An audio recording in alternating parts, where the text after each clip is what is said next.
Okay, so I wanted to post this video because this is the beginning of a train layout that I just had built. And this is 16 feet long, 8 feet wide. And I wanted to show this to you just to give people out there an idea as to, an option you have with building train layouts. And if you've already thought of this or already done it, then forgive me. This is my first try at it, and I had this built because I'm not a carpenter. But one of the first things I wanted to go over was how this was put together. So each section here is 4 feet by 4 feet, and what we will do eventually is bolt all of these to each other for stability so that it doesn't move a lot when the trains are on it and being run, because as you know, they're sensitive to movement. But we also had the legs done so that there's 4 bolts in each leg, and I'll try to show you underneath here what that looks like. So each leg is labeled, and this is table 1, leg 1, and we use T-nuts in here that'll recess into the wood as you're screwing the bolt in, so you don't have to worry about a nut. These are already threaded and very easy to use. And so each leg also has feet that can be adjusted up and down so that you can make this level, because if you know basements, a lot of them are not level. They slope, they have some degree of wonkiness, and this will help keep everything stable. But in doing it this way, and by the way, these are recessed, so these bolt heads don't stick out when it's screwed in. That way, if you wanted to bolt this to another table, you'd be able to do that with no trouble. We did this so that this is very easily taken apart. It can be reconfigured if you want to make it a U or an L. It's easy enough to do. As you can see, there's 2 4-foot by 2-foot sections here, which we did just so I have space in the middle here to get in and reach the layout inside.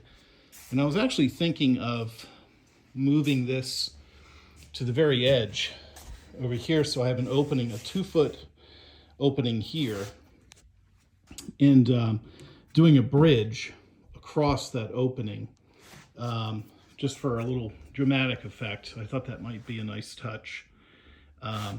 But with this being, these legs being removable the way they are, this can be easily stored. You can put the legs inside this section here, and it would only take up that much room in your storage closet or wherever you need to store this, against the wall in your basement. It would be very easily storable. You could just wrap all 4 legs, put all the bolts into a bag, and you're done. And then you can break this down and move it easily or reconfigure it easily. So just food for thought if that's something you're thinking of doing. This, I think, makes it more portable and gives you options if you want to change it up later on. It's easy enough to do. We also used pine. It's light, but it's still durable enough, strong enough.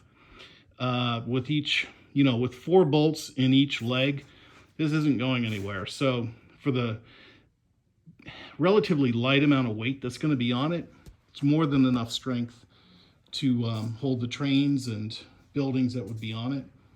But it's very light to move. So as you can see, I need a bigger track. This is a 36 inch diameter track, and I'm going to do an 072, and there's more than enough room for that. So I'll have, plenty of room on each side of the track, even with an 072 curve. And actually, I can run this track here inside of it if I wanted to, and run the 2 simultaneously, and maybe even have a yard off to the side or at the end. So again, very you know, very movable and configurable if you want to change things up. So I'll film more as I get this more completed.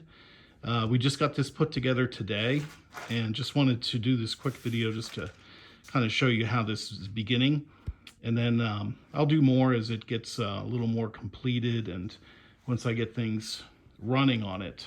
The last thing I wanted to show was I had this built for the transformers. So this piece will hold the transformers, and that will bolt onto, if you can see the holes here are already pre-drilled, that'll bolt onto the side here of any one of these.